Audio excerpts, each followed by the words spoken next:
The morning had started like any other Tuesday at Windsor Castle. Guard Michael Thompson adjusted his red tunic one final time before taking his position at the main entrance. The sky was overcast, typical for November in England, but nothing suggested the dramatic events that would unfold over the next few hours. Michael had been serving as a royal guard for 3 years, long enough to know that duty came before comfort, honor before convenience.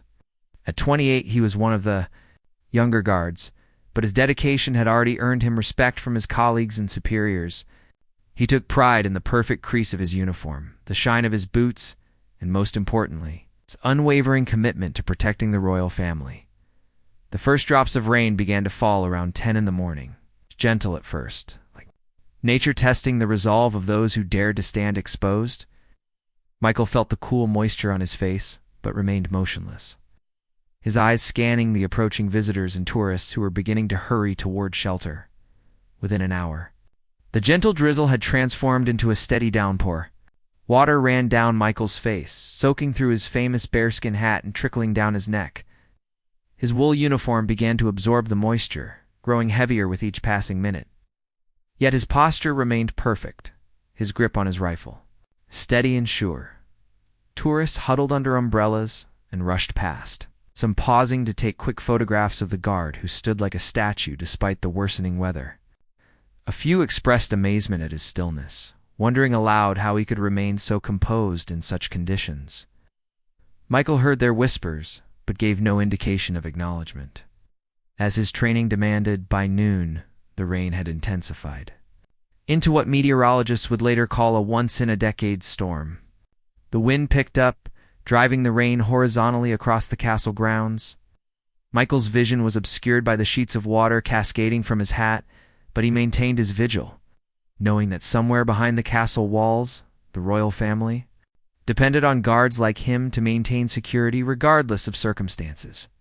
His thoughts drifted to his younger sister Sarah, who had always been amazed by his stories of palace life. She had visited once during a summer ceremony, her eyes wide with wonder as she watched her big brother in his magnificent uniform. Sarah had been born with a rare heart condition that required constant medical attention, and Michael's steady salary as a royal guard helped pay for her treatments. The storm showed no signs of abating. If anything, it seemed to be gathering strength, as if nature itself were testing the resolve of every person caught in its path. Michael's feet were beginning to feel numb inside his soaked boots, and water had long since penetrated every layer of his uniform. But surrender was not in his vocabulary. It had never been an option since the day he swore his oath to serve.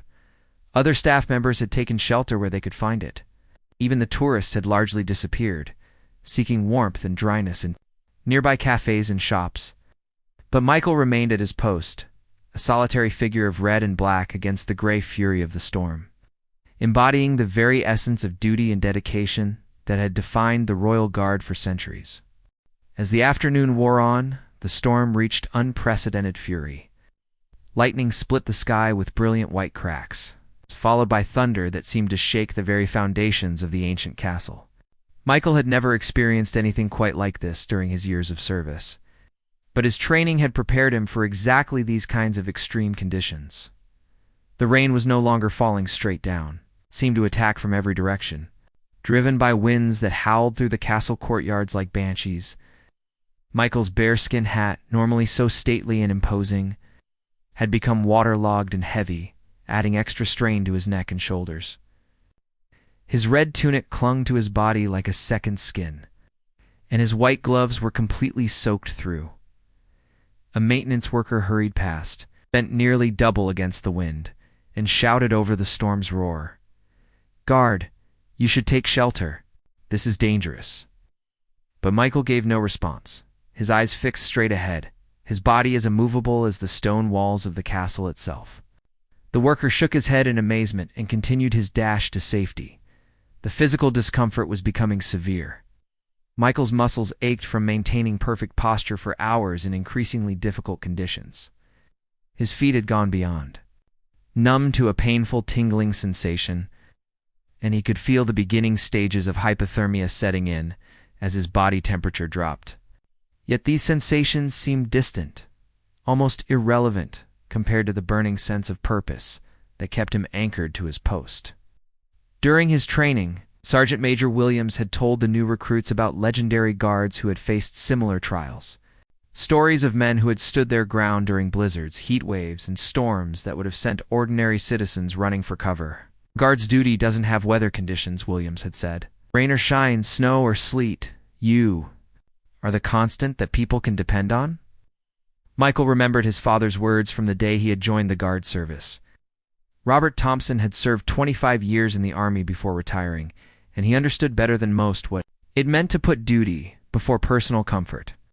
Son, he had said, there will come a day when everything in you wants to quit, wants to walk away.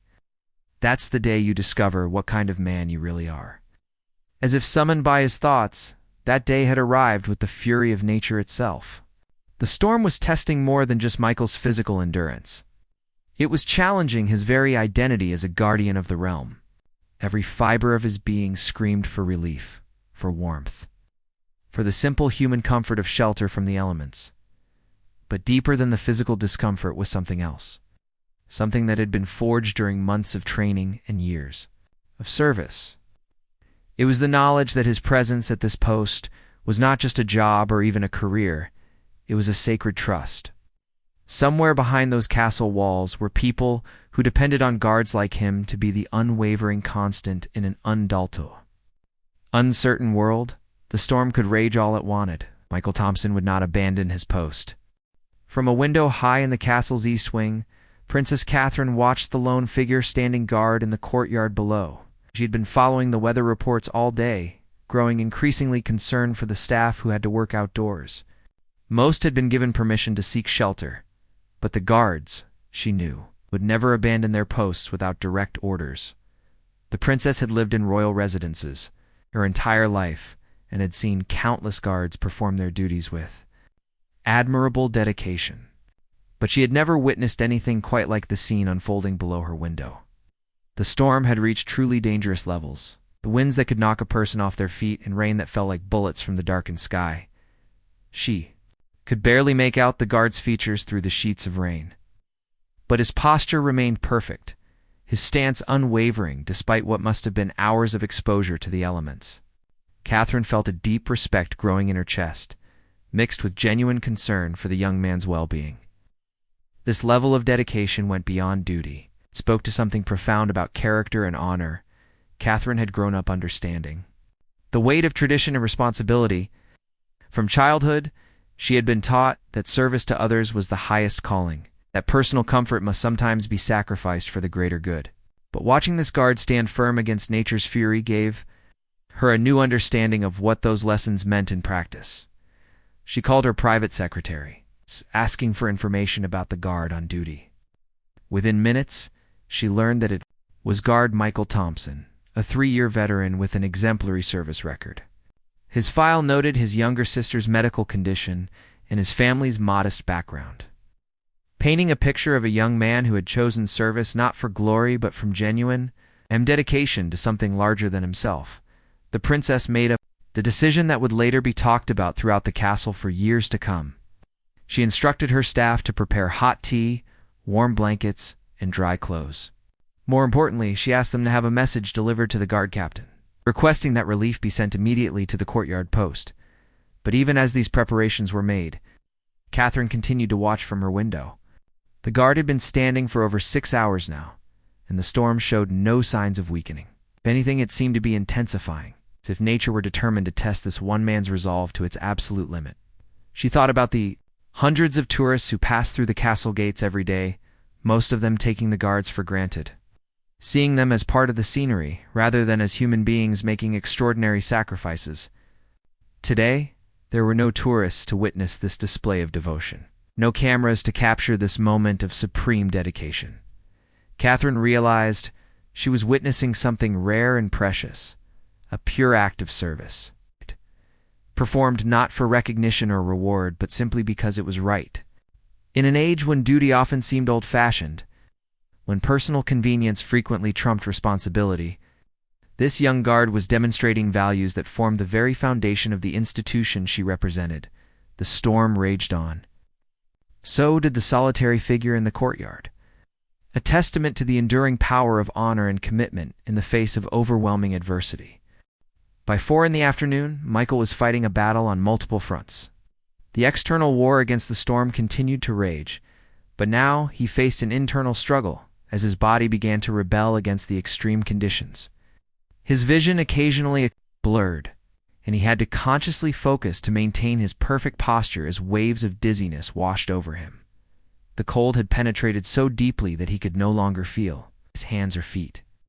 His rifle, normally steady as a rock in his grip, occasionally trembled despite his best efforts to control it.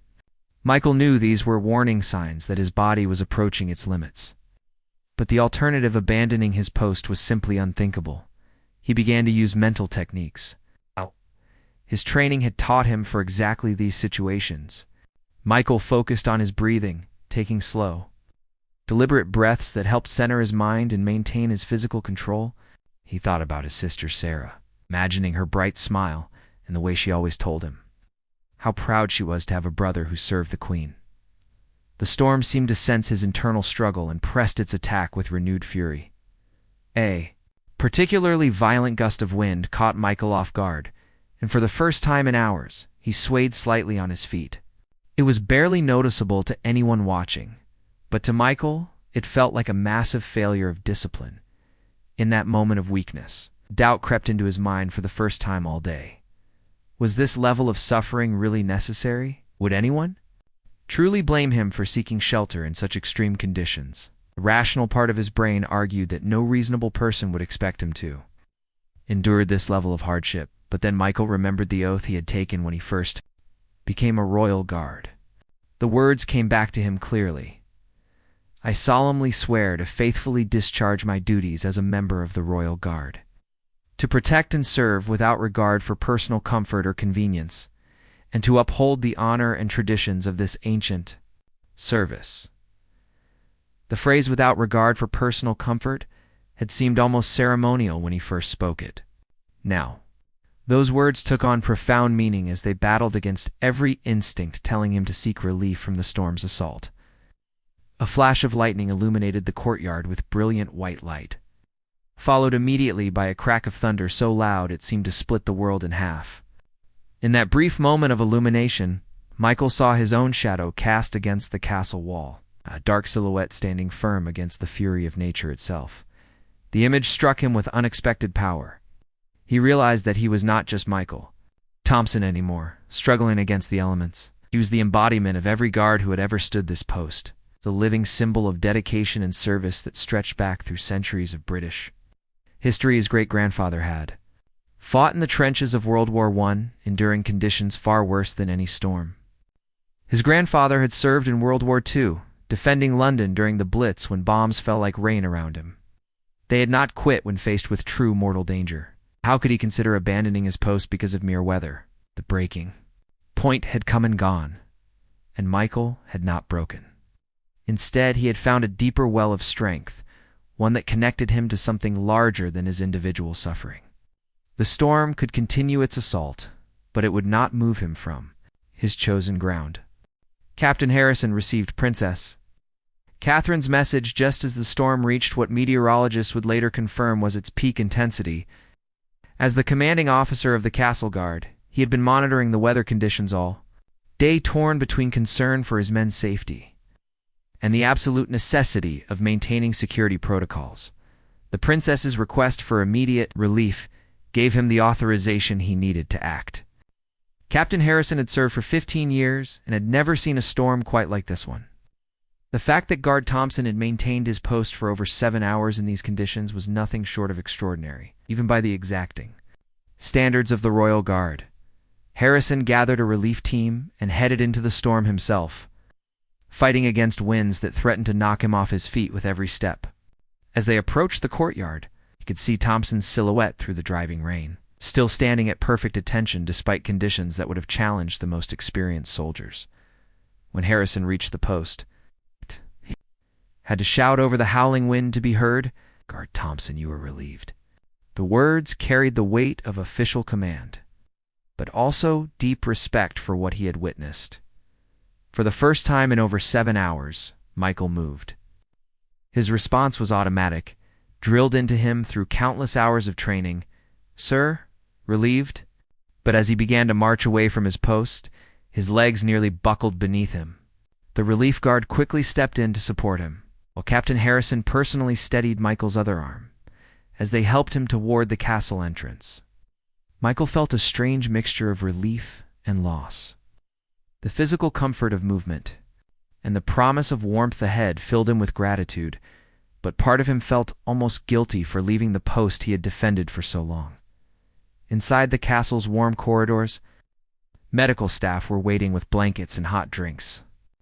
As they worked to treat Michael's mild hypothermia and check for any serious injuries, word of his remarkable stand spread quickly through the castle's staff. Guards who had served for decades spoke with amazement about Thompson's endurance, and even the most senior officers admitted they had rarely seen such dedication. Princess Catherine arrived as Michael was being examined by the medical team. Despite protocol that would normally prevent such direct interaction, she approached him personally, her expression mixing admiration with genuine concern. "Guard Thompson," she said softly, "what you demonstrated today was extraordinary. Your dedication honors not just the uniform you wear, but the very best traditions of service and duty." Her words were simple, but coming from a member of the royal family, they carried weight that would echo through Michael's life for years to come. As warm clothes replaced his soaked uniform and hot tea, it began to restore feeling to his extremities. Michael reflected on what had transpired. He had discovered something profound about himself during those hours in the storm, capacity for endurance and commitment that went deeper than he had ever imagined. Captain Harrison approached as the medical examination concluded. "Thompson, you'll have tomorrow off to recover. And then I'd like to speak with you about your future with the Guard service. What you've shown today suggests you have the qualities we look for in our most senior positions." Michael nodded his thanks, but his thoughts were already turning toward tomorrow, toward the next opportunity to serve with the same dedication he had discovered within himself during the storm's fury. 3 months after the storm, Michael stood in the same courtyard where he had faced his greatest test. But now he wore the stripes of a senior guard, promotion that had come as a direct result of his extraordinary display of dedication during that November tempest. The weather was pleasant today, with gentle sunshine warming the ancient stones of Windsor Castle. A group of new recruits had gathered around him for their first lesson about the traditions and expectations of Royal Guard service. Michael looked into their young, cozy, eager faces and saw reflections of himself from just a few years earlier, full of determination but not yet tested by the true challenges that lay ahead. "Being a Royal Guard," Michael began, "is not just about standing still and looking impressive for tourists. It's about making a commitment that goes deeper than personal comfort, deeper than what seems reasonable or even possible. There will come a day when everything inside you wants to quit, wants to take the easy path. That's the day you'll discover who you really are." One of the recruits raised his hand. "Sir, is it true that you stood guard for 7 hours during the great storm?" Word of Michael's feat had spread throughout the Guard service, becoming the stuff of legend among both veterans and newcomers. Michael smiled slightly, remembering that day with a mixture of pride and humility. "I did what any guard should do. I stayed at my post. The storm was just weather. The real test was whether I could keep the promises I made when I took this job." He went on to tell them about the letters he had received in the weeks following the storm. Messages from fellow guards expressing their admiration, from castle staff who had witnessed his stand, even from members of the public who had heard the story and wanted to express their gratitude for his service. But the letter that meant the most had come from his sister Sarah. In her careful handwriting, she had written, "Michael, I always knew.